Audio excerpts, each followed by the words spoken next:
Bueno, un buen mediodía a todos y un mejor resto de semana. Hoy tendremos algo diferente, es decir, nuestra finalidad, tratar de dar aire puro, un aire diferente, en estos tiempos de esta pandemia, en un día menos de la sexualidad en los tiempos del virus, vamos a hablar de algo diferente. No seamos siempre tan pragmáticos ni tan temáticos en el punto. Toquemos algo diferente. La literatura, la sensualidad y la sexualidad. Si habláramos de Petrarca, Petronio, de Grecia y de Roma, desde el asno de oro de Apuleyo, las obras sensuales y eróticas árabes de Maimónides, Harum al-Makhzumi, llegaremos a ser toda una pléyade histórica de lo que es la literatura sensual y erótica durante los siglos que hemos vivido todos los humanos.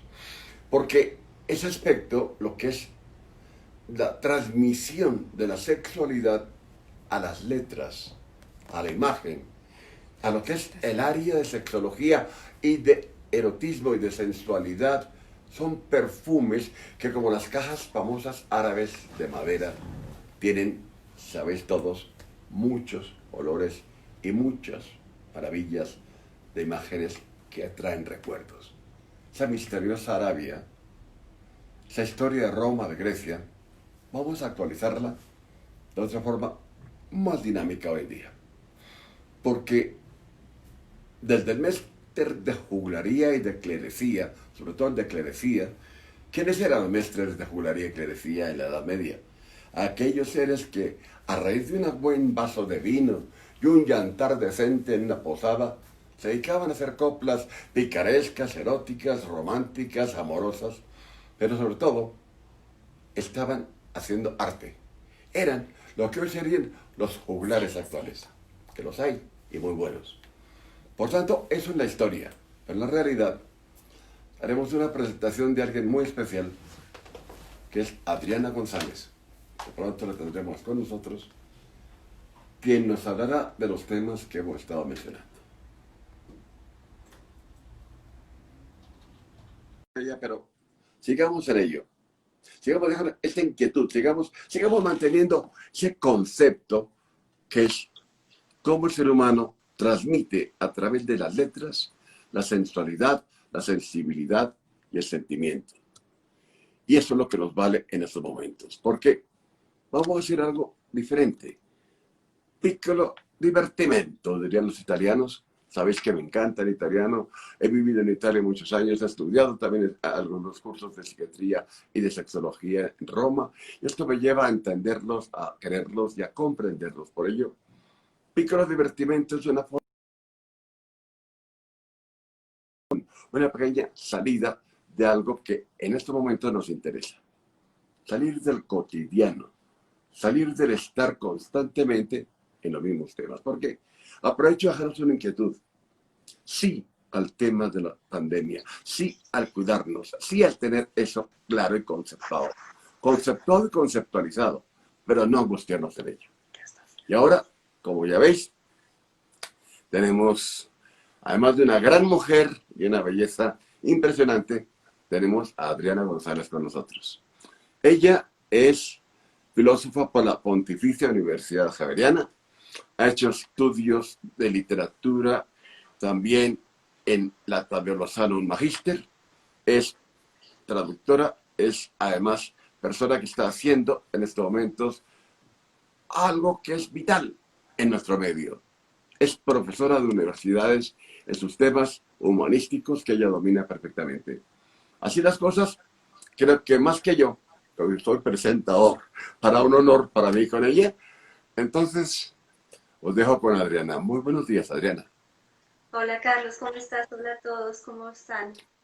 Bien, gracias. Esperando la interesante área que nos vas hoy a acompañar. Y como dije antes de que entraras, per piacere, por placer, haremos un pequeño divertimento, un cambio de ese constante actual que raya a veces en lo obsesivo y la higiene mental nos permite actuar con sensualidad, literatura, sexualidad y erotismo. Adelante, Adriana.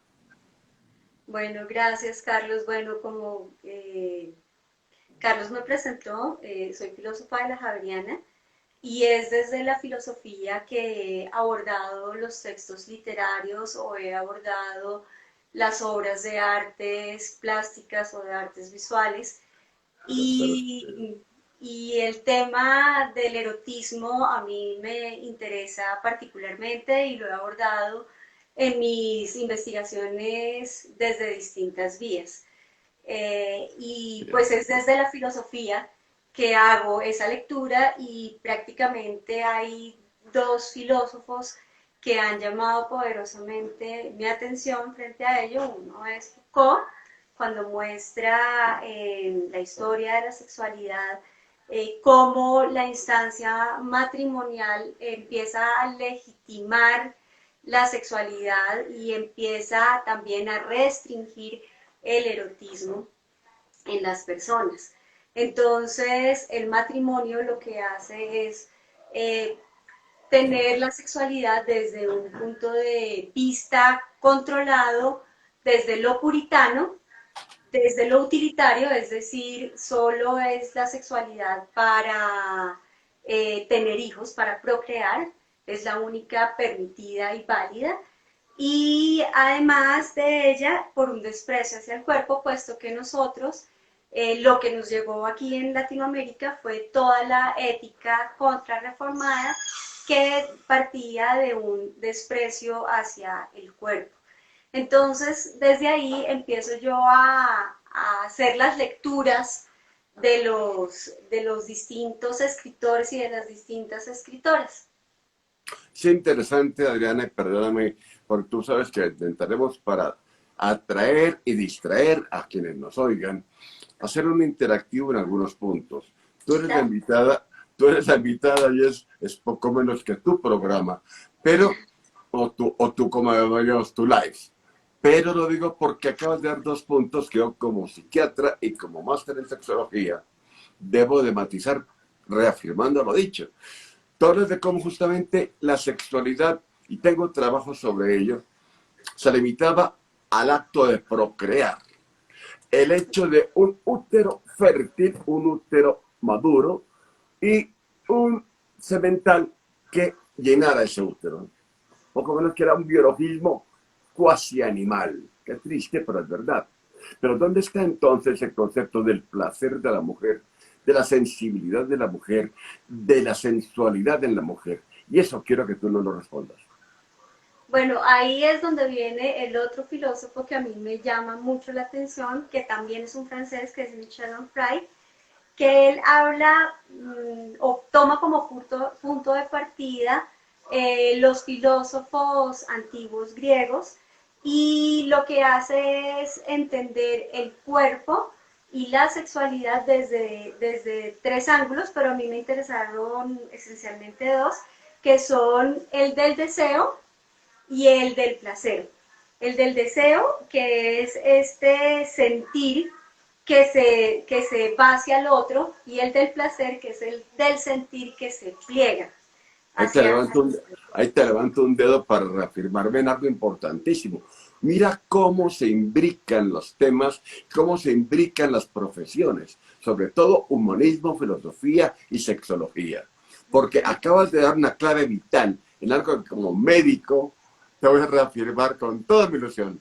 Helen Singer Kaplan, la gran sexóloga, una mujer de un valor y una vitalidad impresionantes que lamentablemente hace unos años, década quizá, se la llevó un cáncer de mama que el mundo entero estuvo luchando por ella, el otro deseando que se salvara y al final no se pudo.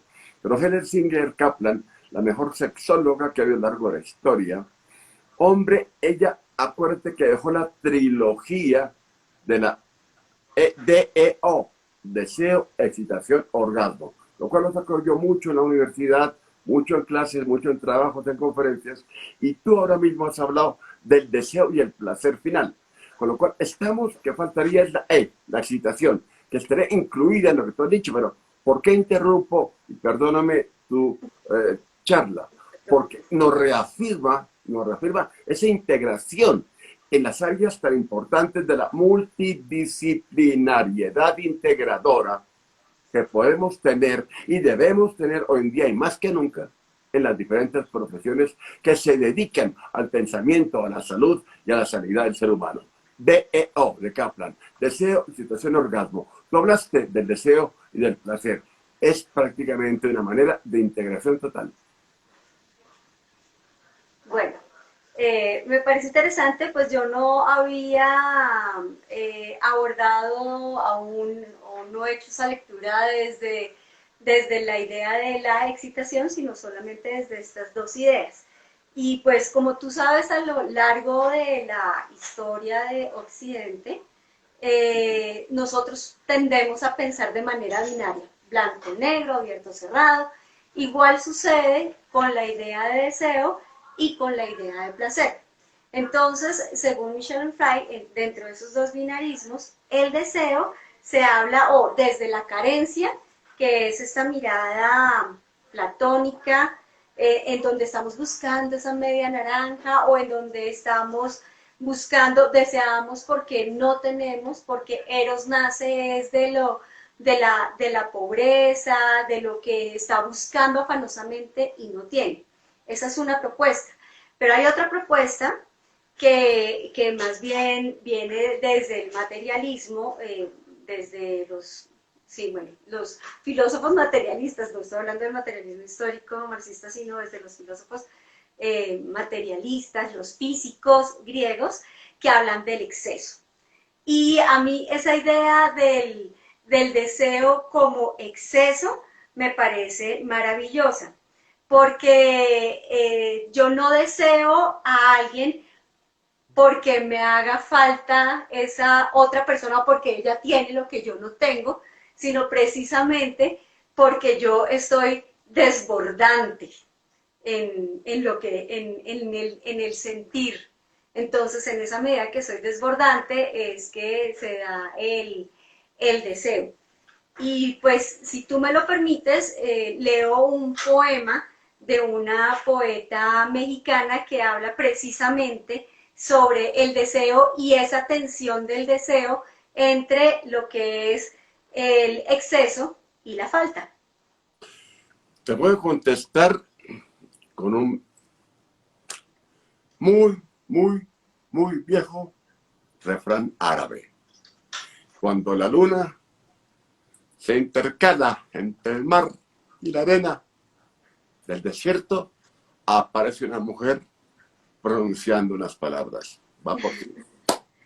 Bueno, este es un poema de Ulalume González de León. Ella es una poeta mexicana que nació en el 32 y su poema se llama, se titula Desiderata.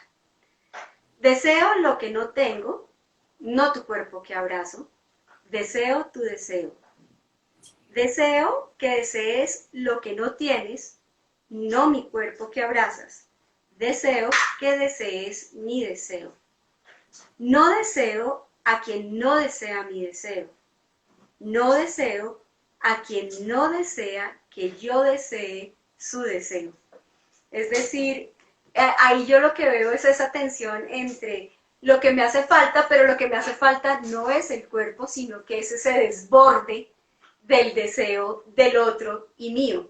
Entonces ahí es una imagen dialéctica lo que genera este poema de Ulalume. Y fíjate, Adriana, que si unimos la figura del deseo con la siguiente fase de Helen Kaplan, que es la excitación, que viene del deseo, entonces sería válida mi frase de excitarse excitando, que es el mayor placer que se puede tener, porque excitarme por excitarme es una forma casi de egoísmo sexual. Pero si por contra tu imaginación te da para el placer del deseo de excitarte porque excitas a tu pareja, porque excitas a quien está contigo, eso es parte de ese, diría yo, de ese concepto de ese libro. ¿Qué opinas? Bueno, a mí me parece que lo que está, o al menos como yo lo entiendo, es que el deseo se convierte entonces en un ¿Correcto? flujo de energía, por así decirlo, en un flujo de potencia de los cuerpos que está ahí jugando, pero no porque haga falta, sino precisamente porque está en excedente. Es que empieza a darse ahí ese deseo. Me parece interesante esa intervención que has hecho. Gracias. Bueno, Adelante con tus comentarios. Acuérdate listo. que basándonos en el refrán árabe, esa luna sobre la arena con la mujer que habla eres tú. Bueno, lo otro es entender el deseo como algo que parte del cuerpo y no como una idea, como algo mental o del espíritu, sino que el deseo es un deseo precisamente que está en el cuerpo mismo. El cuerpo es el que se hace deseante, el cuerpo es el que desea. Era como eso, o sea, siempre, por eso es que me gusta este filósofo, porque él parte de los físicos griegos, y los físicos hablan es precisamente de la materia, y la materialidad puede ser el átomo, pero también la materialidad es nuestra carne, son nuestros órganos que están dentro de nuestro cuerpo y que están lanzándonos información a través del flujo sanguíneo, de las hormonas. Entonces es el cuerpo el que desea, no es mi mente la que está deseando, aunque en la imaginación juega un papel importante. Bingo, bingo, bingo, bingo. Es lo que estaba esperando que dijeras. Porque como buen psiquiatra y como buen sexólogo y como buen humanista, considero que la imaginación hay dos versiones. La versión de un gran médico, un maestro en Colombia, quien mi familia quiso muchísimo, y hago un honor y un recuerdo a él, el profesor Edmundo Rico, uno de los padres de la psiquiatría en Colombia, gran amigo de mis padres, por cierto, el padre que también era médico y era urólogo. Hombre, él decía que la imaginación era la loquita de la casa. Y eso es cierto, porque a la imaginación le das rienda suelta cual corcel haciendo aire en el viento de un campo en el llano, se va hasta la frontera, quién sabe de dónde, hasta el fondo más lejano de lo que es el llano maravilloso, como un centauro volando. Pero la imaginación, cuando no se le da ese manejo, sino un relativo control o libertad controlada en cuanto a la sexualidad se refiere, es la imaginación al poder. Y tengo una frase que te voy a regalar muy vieja mía, que dice que la sexualidad termina cuando la imaginación se acaba, y sería aplicable. Pues yo creo que por fortuna tenemos la literatura, porque la literatura también nos muestra otras facetas también del deseo y van alimentando precisamente nuestra imaginación. Entonces yo sí creo que si no, pues para mí, si no existieran los poetas, si no existieran los pintores, los fotógrafos, los escritores, eh, creo que sería, el erotismo sería un poco aburrido. Qué ironías, bellísima mujer, con todo respeto y simpatía lo digo, porque además que verlo, valga la frase. Oiga usted, antes de que entraras tú al aire, por llamarlo así, estaba hablando justamente de eso, de la unión y esa conjunción que hay entre esas diferentes ramas que tú has mencionado. Y también lo dije, qué ironías, y no estábamos de acuerdo, que esa unión persistente, constante, es lo que evita el aburrimiento, no solo en el sexo, sino en el propio pensamiento humano.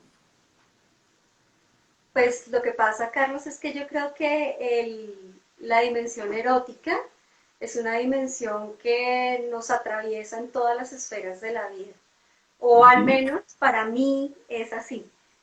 Si no estuviera esta dimensión erótica atravesando lo que yo hago como editora o como docente, eh, creo que no lo haría con el gusto con que lo hago, con el placer con que lo hago, ni con ese deseo de seguir conociendo o de seguir leyendo o haciendo cosas.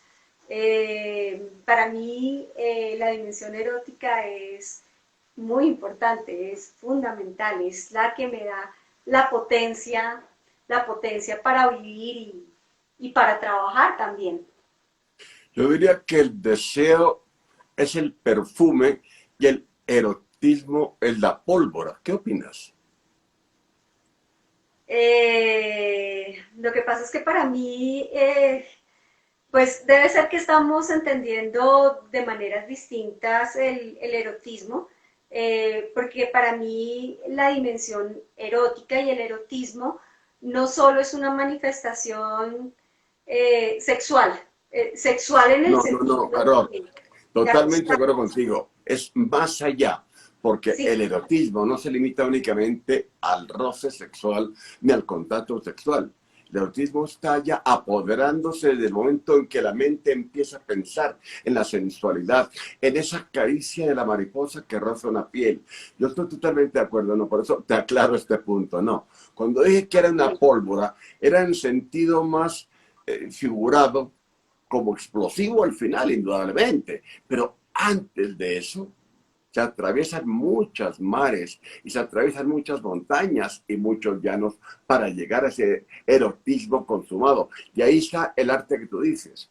Porque esa mariposa que aletea y nos acompaña para, viendo su volar, llegar a ese erotismo máximo, no es el sexual del roce y del coito, no en absoluto. El erotismo está en las palabras. Yo diría que el erotismo está en el aire. bueno, el erotismo engloba en él el deseo y el placer y la forma de Correcto. relacionarnos. O al menos así es como yo lo entiendo. Totalmente de acuerdo contigo.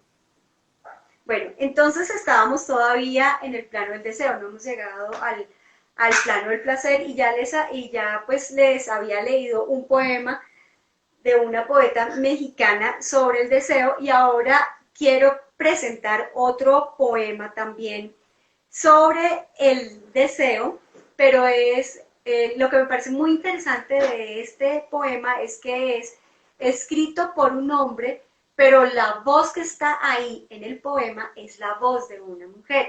Entonces es como un hombre entiende esta voz femenina del deseo y es del libro Habla Scardanelli, Palabras de la Griega, del poeta Francisco Hernández.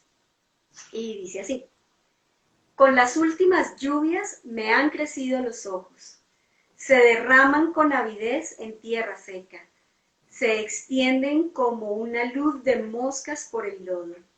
Nada detiene a mis ojos cuando llueve, ni aquellas nubes por encima atrapadas, ni los sapos que pegan después de muertos en las campanas del cementerio. Nada detiene a mis ojos cuando llueve.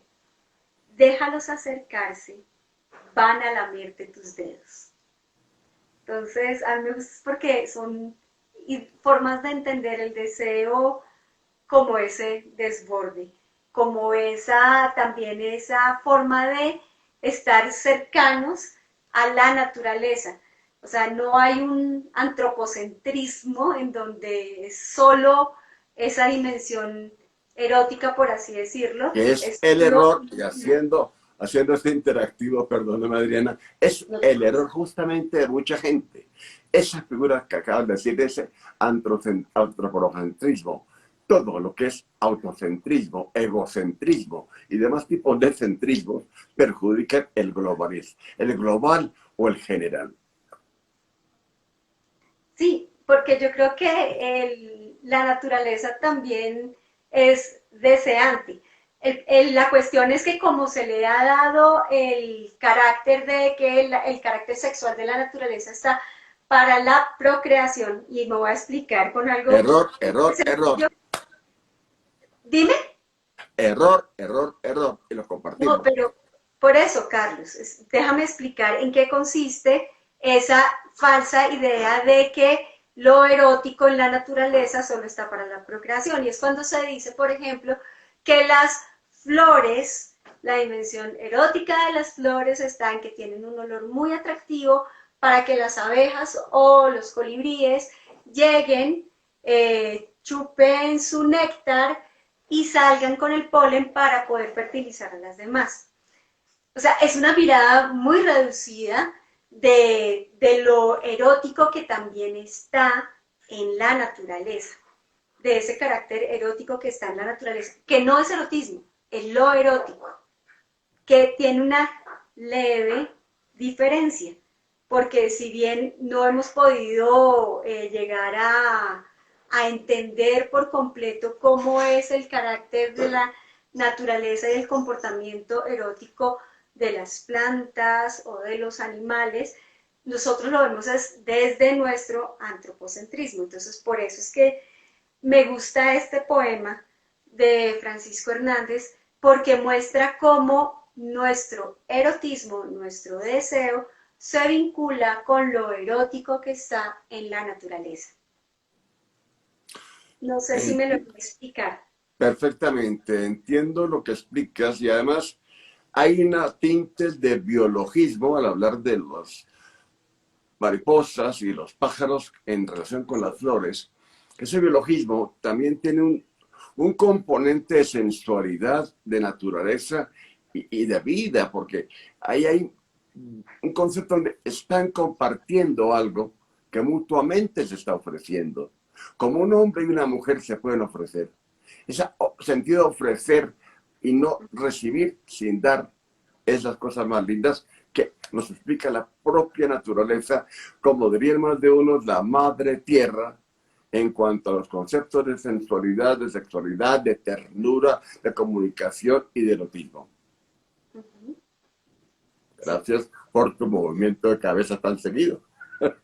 Viendo de ti es un honor. Adelante, ¿qué más tenemos? Bueno, la idea de placer, que no la he abordado todavía, Eso ¿no? es lo que estamos esperando.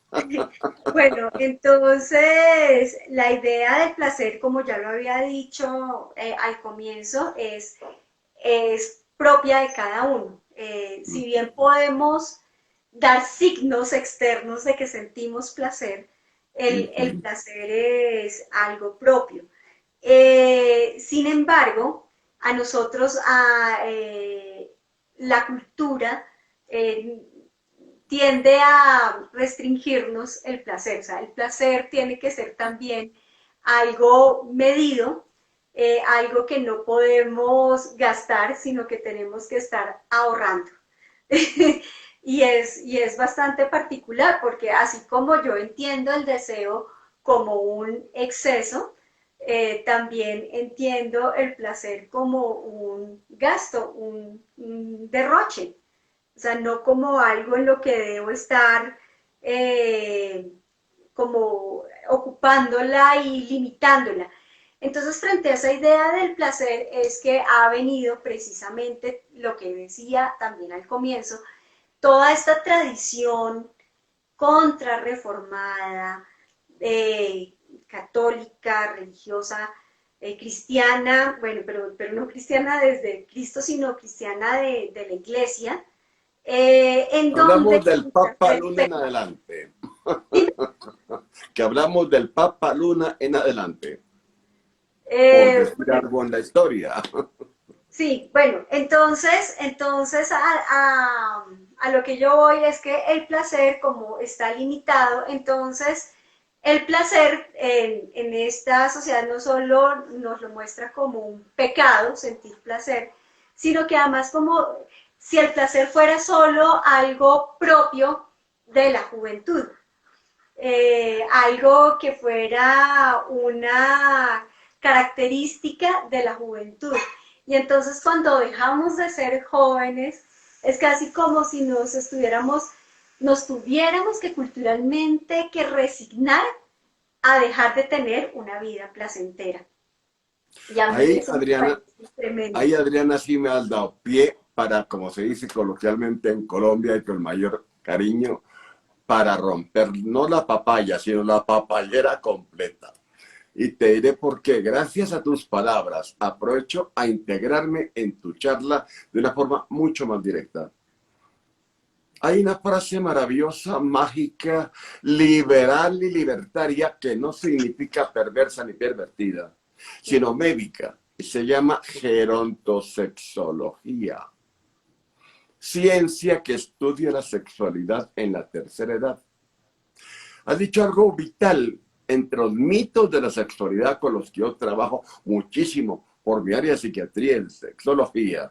Entre los mitos de la sexualidad está el típico mito: la sexualidad solamente es para los jóvenes, pasado los 40 años ya no se tiene que sentir, una mujer perimenopáusica o menopáusica no tiene derecho al sexo, es vulgar y reprimente que una mujer postmenopáusica piense en vida sexual activa. Vamos a ver, de entrada voy a dejarte un regalo en tu maravillosa intervención. Y para todas aquellas mujeres que están llegando, que van a llegar o que ya han llegado a la perimenopausia o la menopausia. Tengo un concepto tremendamente claro al respecto, clínico y humanístico, y desde luego sexológico. La mujer, cuando pasa de la perimenopausia a la menopausia y ya está menopáusica, tiene primero la libertad de escoger porque los años le han enseñado. Segundo, tiene más experiencia en la vida. Tercero, pongámonos que está muy de moda en estos días algo financiero. Ya no tiene que pagar la tarjeta de crédito cada 28 días, con lo cual puede relajarse más en referencia a un embarazo. Los hijos están crecidos y la experiencia es más grande y aprende a escoger y a definir, no a que la definan y la escojan. Aprende a decidir, no que decidan por ella. Pero eso en cualquier edad de mujer, a partir de los 20 años. Sin embargo, por esa cultura, yo diría, esa transculturalidad negativa que tú muy bien has hecho en la radiografía, se deben incluir esos mitos de que la sexualidad solo es para los jóvenes, de que pasados los 30 años estás en la frontera. ¡Ay, qué horror! Llegaste al tercer piso, mi china. Ni mi china, ni mi chino, ni mi chifú. No hay pisos. Solo hay escaleras para seguir subiendo. No hay ascensores para ir con la lonchera, no, tampoco. Se sube con la escalera de los años, del placer, de la experiencia y de las ganas de vivir. Y a la edad, pasada esa temporada de juventud, de una temporada de una sexualidad que puede ser más madura, que puede ser algo más lenta, pero yo aquí dejo una inquietud muy dura y muy bonita para los que les gusta el vino, inclusive un buen ron. La botella de ron o de vino, a más añejada, mejor el vino o el ron. Y quien lo ha bebido lo sabe. Por consiguiente, en ocasiones puede que haya menos cantidad de relaciones sexuales pasadas cierta edad, pongamos los 50 años. Pero esa intensidad no vale más una botella de Mont Chandon francés o de un buen vino español de Andalucía, de cosecha de 15 años, que la sexualidad a los 15 años, que es muy elemental y muy bonita, pero más biológica. Aquí utilizamos más todo lo que tú has dicho de sensibilidad, sensualidad, placer, deseo, orgasmo, erotismo y algo más. Imaginación de la experiencia. Por tanto, la gerontosexología, que valga contigo dejarla clara, es la ciencia de la medicina que estudia la sexualidad en la tercera edad, porque la sexualidad en tercera edad existe, aunque algunos no se lo crean. Bueno, me parece muy oportuno lo que estás hablando de la gerontosexualidad, ¿es que se dice así? Gerontosexología. Gerontosexología. Pero digamos que por la edad en la que yo estoy, que estoy en la mediana edad, seguir pensando en que hay erotismo en mi vida y en la de muchas mujeres que estamos en esa edad, a mí me parece muy, muy bonito y muy valioso. Porque es casi que lo que nos han impuesto culturalmente es que las mujeres Con la de... pata quebrada y en casa, a lo García Lorca. Perdón la interrupción. Ya tenemos que dejar de sentir. Entonces, hace poco, perdón,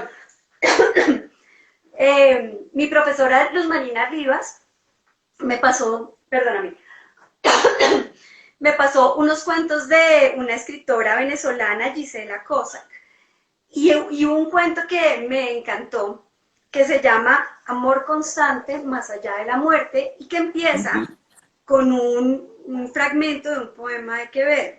Te voy a leer el cuento no tarda más de 2 minutos en ser leído en voz alta, y te voy a decir por qué razones que me gustó muchísimo.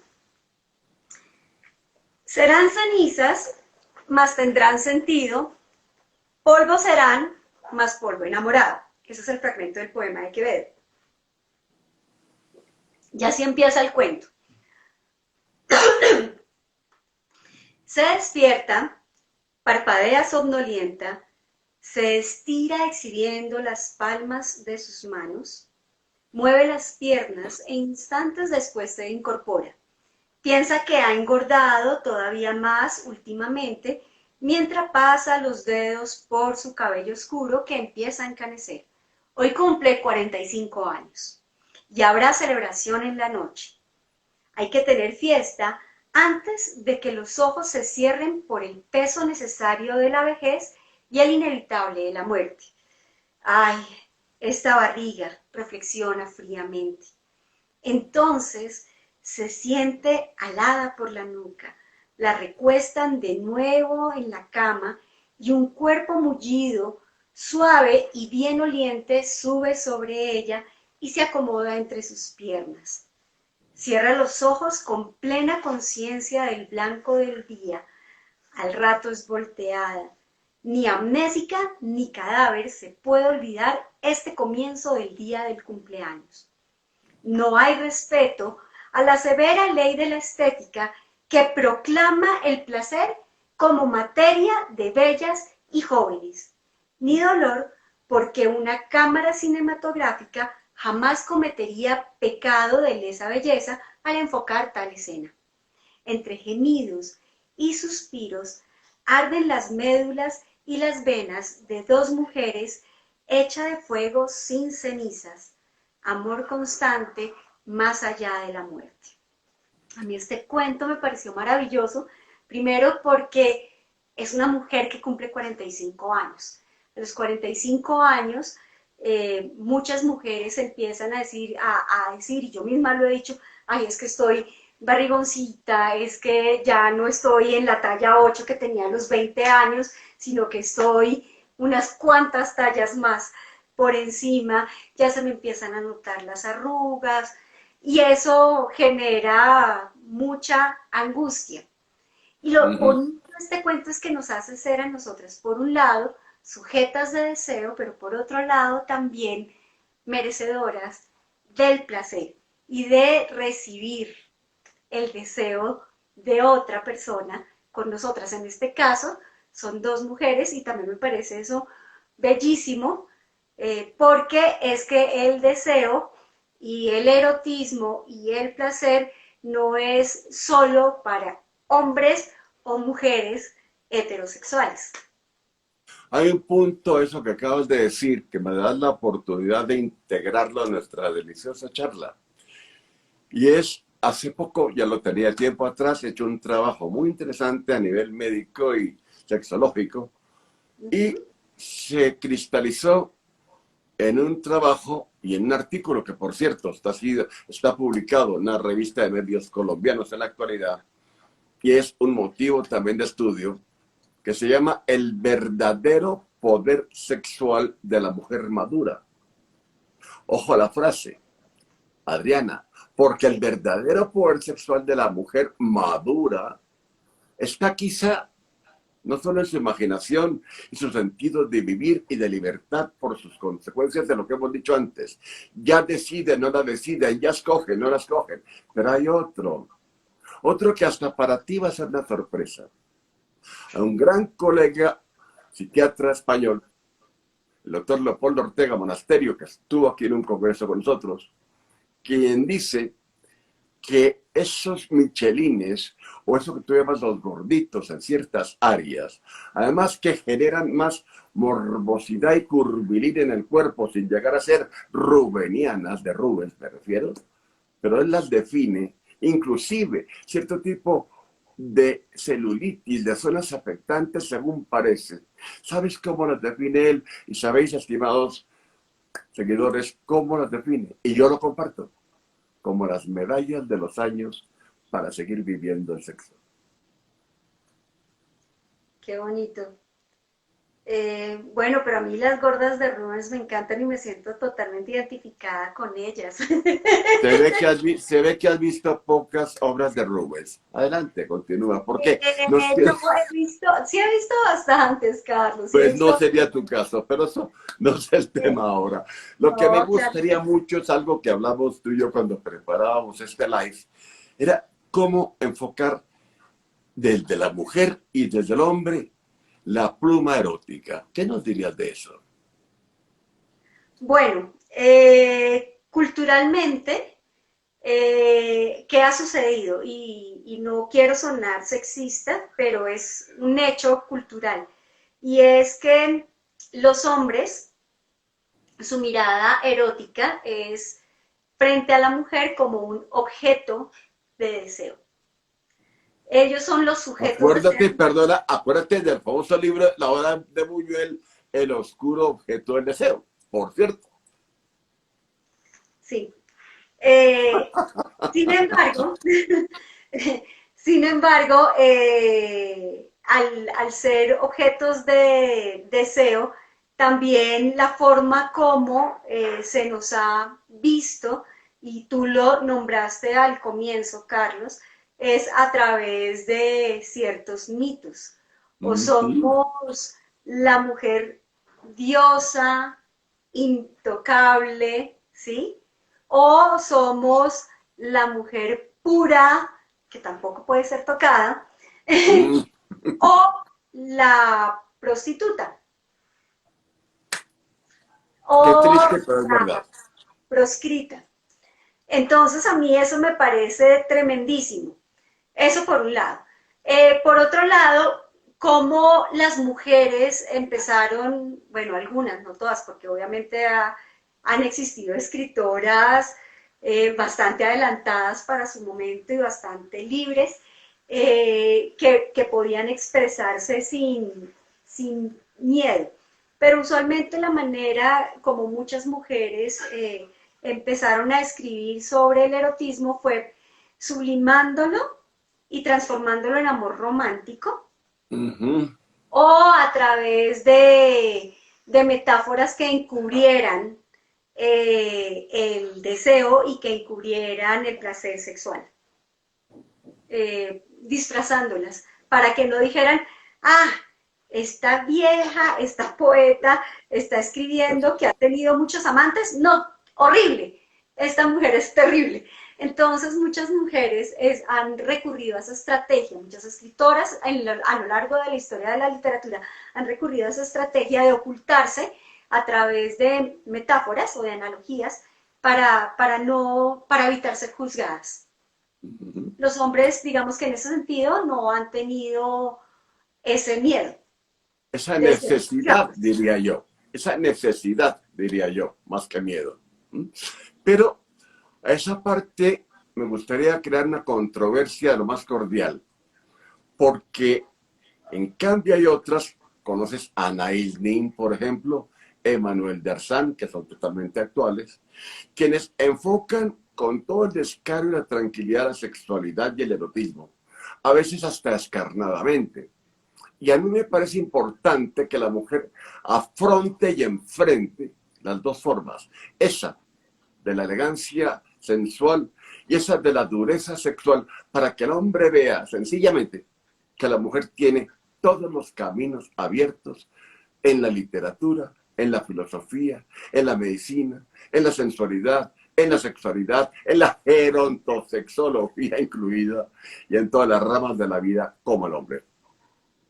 Claro, Carlos, pero fíjate que los ejemplos que tú me diste son de escritoras del norte, de los países Sí. poderosos en donde las mujeres antes adquirieron mayor libertad económica, política y sexual que aquí en Latinoamérica. Entonces, a las escritoras latinoamericanas sí les ha tocado, a muchas les tocó ocultarse. Por fortuna eso ya ha ido cambiando. Y las escritoras que han querido escribir sobre sexualidad y escribir sobre temas que causan incomodidad, lo han hecho. Pero a esas primeras que lo hicieron aquí en América Latina, les tocó Fueron bravo, les verdaderas tocó adalides. sostenimiento social. Adalides de la imagen y de ese movimiento. Pero, lógicamente, quizá yo con mi cultura más primaria europea, me sustento en ellas, puesto que ha sido lo que constantemente he vivido.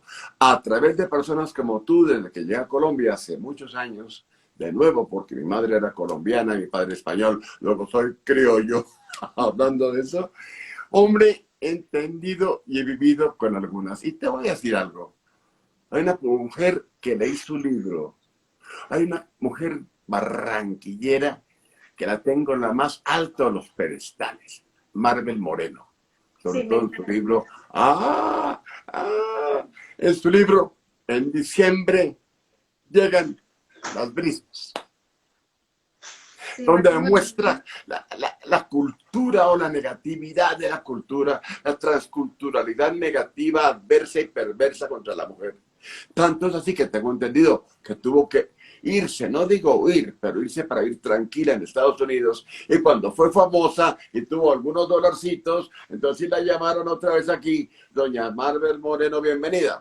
Esto huele como en España cuando un jugador de fútbol es regular, triunfa en el extranjero, lo quieren pero recuperar. fíjate que me estás dando la razón. Claro que sí. Por eso saco a Marvel Moreno, unos ¿En, ejemplos de fuerza y de valor en qué sentido como me estás escritora femenina. dando la razón? Y es que a Marvel Moreno le tocó irse Sí, para no ser juzgada y señalada. Nueva York exactamente, muchos años. Perdóname que casi no te oigo. Sí, Nueva York exactamente, y durante muchos años, pobrecita. No te escucho, qué pena contigo. Que digo que fue a Nueva York y durante muchos años le tocó estar en Estados Unidos y no venía a Colombia. Hola, No te hola. oigo, Carlos. Bueno, que te decía que Eh, estuvo muchos años en no te oigo. Estados Unidos. Ahorita entró una llamada acá a mi celular y no sé Te interrumpió. cómo hacer Bueno, para no poder te escucharte preocupes, mejor. Pero no, tú sí me estás oyendo. perfectamente alto y claro. Alto y claro. Ok. Muy bien. Mm, Bueno, me vas a Pero, hacer un cambio. Perdóname un segundo. Voy a quitar el celular del sitio en donde lo tenía para... ¿Así? ¿Cómo se cambia? Perdóname. Listo, no te para poder preocupes. escucharte mejor, Carlos, porque es que te Estamos de escucho paso, hacemos súper curiosidad lejos. y vemos los rincones de tu casa. Sí, sí, claro, pero es que no sé por qué se le bajó el volumen aquí al Instagram. Bueno, pero Tranquila. sigamos. Te decía eso, que Marvel Moreno tuvo que vivir en Nueva York y en Estados Unidos durante muchos años. Ujú. Y termino de ella y ahora te toca a ti seguir. Sí, bueno, Marvel Moreno es un ejemplo de ello, pero por ejemplo, ¿cuántas mujeres que han escrito sobre textos eróticos y no han publicado porque o les dicen esto está o muy chabacano o todavía sigue pesando, digamos que esa cruz sobre las mujeres? Pero Sin ahí embargo, sí, pues hay mujeres que escriben textos eróticos y ahorita nomás Carolina Sanín acaba de publicar un texto de temática erótica que me parece bien interesante y voy a leerlo en estos pero, días. pero ahí sí, Adriana, ahí sí fíjate que entonces es donde juega el seudónimo. Porque en España hasta hace década de los 50 a grandes escritoras les tocaba usar el seudónimo de un hombre para poder publicar. De lo contrario, se morían de hambre. Sí, perdóname, es que como te sigo escuchando muy lejos, voy a buscar unos audífonos para ver si Adriana, con piensa esto una ya cosa. mejora. Qué pena. Adriana, piensa que ya estamos a punto de terminar. Ya estamos a punto de terminar. ¿Ya los tienes? Ya los tengo. Genial, genial.